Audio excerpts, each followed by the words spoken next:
What happens when Britain's most thoughtful interviewer meets one of the world's most divisive public figures?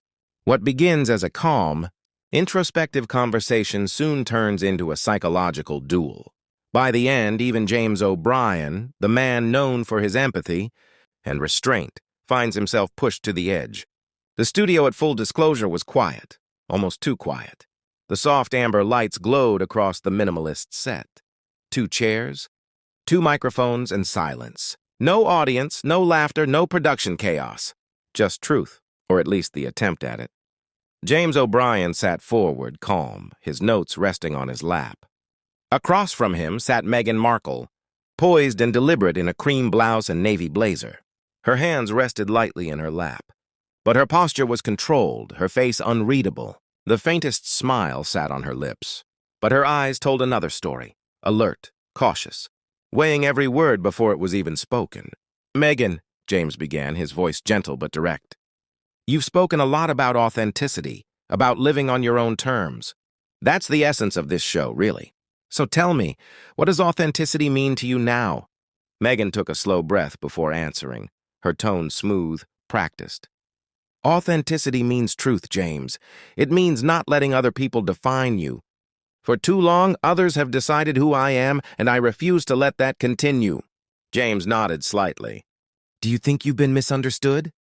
She let out a soft laugh, more air than amusement. "I think the question isn't whether I've been misunderstood," she said. "It's whether people ever wanted to understand me at all." There was a pause long enough to let her words breathe. James recognized that tone instantly. Controlled, defensive. A voice that had learned to armor itself. "That's an interesting way of putting it," he said carefully. "But do you ever wonder if that constant need to correct people, to clarify your story, might actually keep the focus on you rather than the causes you care about?" Her jaw tightened, the faintest flicker of irritation flashing behind her eyes. "I'm sorry," she said evenly. "Is there a rule against speaking for oneself now? Should I stay silent just to make everyone else comfortable?" James smiled softly. "Not at all. It's just a question. Some people see your advocacy as powerful. Others see it as personal brand management." Her expression cooled instantly. "That's a convenient label, isn't it? When a woman speaks about her truth, it's branding. When a man does it, it's called bravery." James didn't flinch. "Maybe, or maybe it's about tone and repetition. You've told your story across interviews, documentaries, podcasts. Some might say you're still fighting old battles." Her smile returned, but it was sharp. "You mean the battles the press won't let go of? Or the ones people like you can't stop bringing up?" The tension in the room thickened. James kept his tone neutral. "Fair point. But this isn't the press. This is just a conversation." She tilted her head slightly. "A conversation?" she repeated. "It feels more like a cross-examination." "I assure you that's not the intent," he said lightly. "I ask questions. It's what I do." "Yes," she replied, her voice now edged with steel. "And you make judgments. That's what you do too." For a long moment, neither spoke. The silence was heavy, charged. The producer behind the glass shifted nervously in her chair. Meghan crossed her legs, smoothing her blazer, the smile back in place. James shifted tactics. "Let's talk about America," he said. "You've called it a fresh start. What's different about life there for you and Harry?" Her shoulders loosened slightly. "Everything. There's freedom, creativity. People see me as a person, not a title. I can finally breathe without judgment." "That's interesting," James said, "because some would argue that the American media has been just as relentless. Maybe even more so. At least in America," she said quickly. "I can control the narrative. I decide when to speak. That's what freedom looks like." James hesitated, his tone soft but probing. "But doesn't that contradict the idea of stepping away from the spotlight?" Her smile froze. "Contradict? No, it clarifies it. There's a difference between seeking privacy and reclaiming control." James studied her carefully. "Control," he repeated. "That's an interesting word. Because when someone constantly insists they're misunderstood, at what point does control become obsession?" Her eyes narrowed. "Obsession?" she echoed. "That's a rather loaded word, don't you think?" "Perhaps," he said mildly. But you've had every chance to tell your story. On television, in books and podcasts. If people still don't understand, maybe it's not them refusing to listen. Her smile faltered. You mean maybe it's me? James's tone was calm but precise. Maybe the message gets lost beneath the performance. That word landed like a spark. Performance? She repeated sharply. James, that's a very cynical way of describing honesty. When a man cries, he's authentic. When a woman does, it's theater. I just see a pattern, he said softly. When challenged, you reframe. You moralize. It's eloquent, but it's also evasive. Her voice dropped cold. You sound like the tabloids, she said. Do you work for them too, or is this just a hobby? James chuckled quietly. I actually admire that line. But no, I don't attack. I try to understand. And to understand, I have to ask what others won't. Maybe, she said, crossing her arms. You should ask yourself why they won't. He leaned forward slightly. Because they're afraid. Afraid of being called something they're not. Sexist, racist, misogynistic. The moment someone questions you, the labels come out. That's power, Meghan. Do you ever feel tempted to use it? Her eyes went cold. What you're implying is insulting. I'm not implying, he said. I'm asking. She laughed, low and humorless. You're very good at disguising criticism as curiosity. He smiled faintly. And you're very good at disguising anger as grace. That line hit. Her composure cracked just for a second. A sharp inhale, a tightening of her jaw. Then the mask returned. I'm not angry, she said, voice flat. I'm just tired of men psychoanalyzing me to make themselves feel clever. James's reply was steady. Maybe this isn't about men at all. Maybe it's about accountability. Do you ever feel that, Meghan? Or does being misunderstood exempt you from it? Her tone rose, cutting. I've spent years being accountable, to a family that wanted me silent, to a press that wanted me broken. Forgive me if I don't. Feel like proving myself to yet another man with a microphone. It's not about proving yourself, James said. It's about consistency. You said you wanted peace, but you've chosen platforms. You said you wanted privacy, but you keep giving interviews. You say you don't want pity, but your words demand sympathy. Isn't that a contradiction worth exploring? Her voice lowered. You really think life is that simple? That it can all be summarized in sound bites? No, he said quietly. But contradictions reveal character, and that's what I'm trying to understand. For a while, the only sound in the studio was the soft hum of the lights. Meghan sat still, her expression hardening. Finally, she spoke. I came here for empathy, for understanding. But this feels like another man trying to prove a woman wrong for daring to have a voice. You're mistaking challenge for disrespect, James replied calmly. Am I? Yes, because this isn't about silencing you. It's about seeing whether you believe your own narrative. Her laugh was sharp. My own narrative? James, I am the narrative. Whether I speak or stay silent, people twist my life to fit their bias. I'm not the writer. I'm the ink everyone else spills. James leaned in slightly.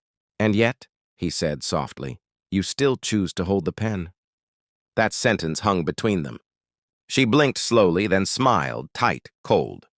You think that's profound, don't you? But it's just another box you're trying to put me in.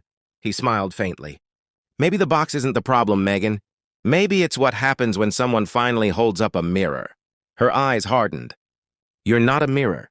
James, you're a microphone, and you're using it like a weapon. The air shifted. The warmth in the room was gone. It wasn't a conversation anymore, it was combat. Let's talk about the monarchy, James said after a pause. You've spoken about isolation, about how the institution affected you. Do you ever reflect on how your words might have affected the family itself? Her tone turned sharp. Oh, you mean their feelings?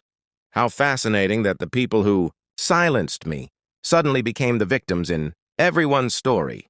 James's patience remained steady. But you understand that people still care deeply about the monarchy, not as power, but as identity. Some feel your interviews turned private pain into public weapons. Weapons? She repeated. I was defending myself. But of course, you wouldn't understand that. The privilege of never needing to defend yourself. James nodded slightly. I defend ideas every day.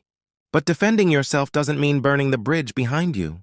That's easy to say when you've never been on fire, she said coldly. He studied her quietly. So every criticism feels like an attack? Criticism? She snapped. You mean harassment, humiliation, and gaslighting? Yes, it felt like an attack, because it was one. Then why keep reliving it? He asked softly. Why reopen the wound on every platform? Her voice was calm, but her eyes burned. Because the wound never healed. Maybe if people actually listened instead of dissecting, it would. Listening goes both ways, he said. You can't demand empathy and refuse reflection. Maybe healing starts with forgiveness or closure. Her tone turned ice cold.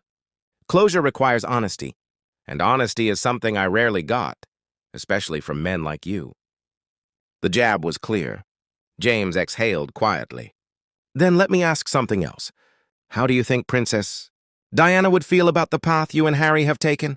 Her head lifted sharply. I think Diana would understand. She lived it.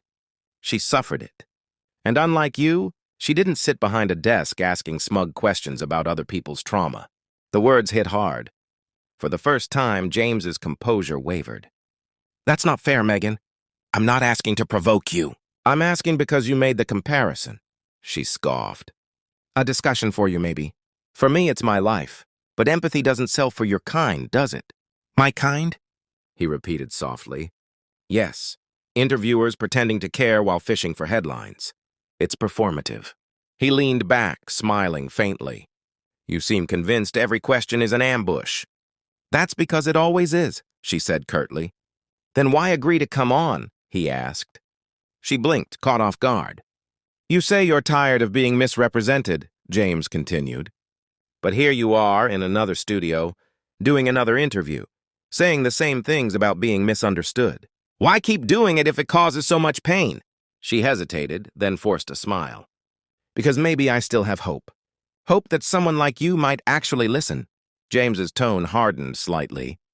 You came here for a conversation. But conversation means exchange, not monologue.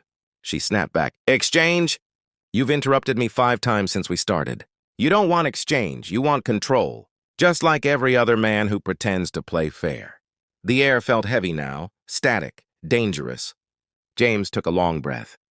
You've called me smug, manipulative, performative, all in the last 10 minutes. I've asked nothing that wasn't public record. Then maybe the record is wrong, she shot back. Or maybe, he said softly, you just don't like being challenged. That line hung there, smoking. Challenged? She said, incredulous. James, I've been challenged since the day I married into that family. I don't need a lecture on challenge, I've lived it. Then maybe that's why you mistake curiosity for confrontation. Her voice rose. Don't patronize me. I'm not, he said evenly. But you can't keep calling every question an attack. At some point, the problem stops being the interviewer and starts being the interviewee. That was the breaking point. You have no idea what it's like, she said, her voice trembling.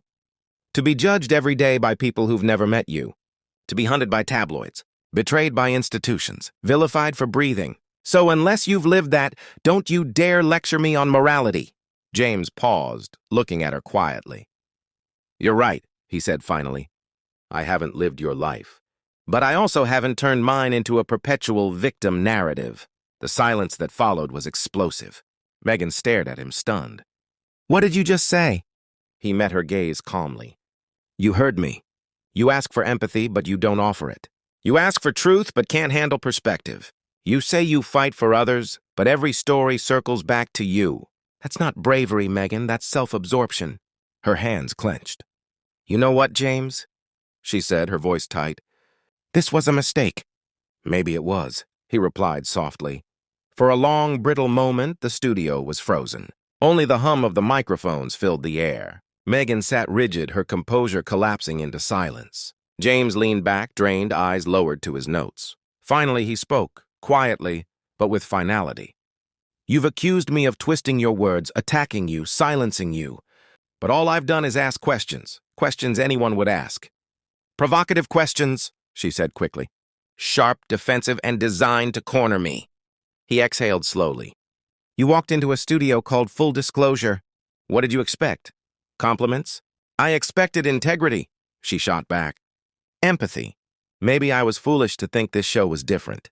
You came here to tell your story, James said, "and I gave you space to do that. But instead of conversation, you've given me condescension." She laughed bitterly. "Because you've treated me like a defendant."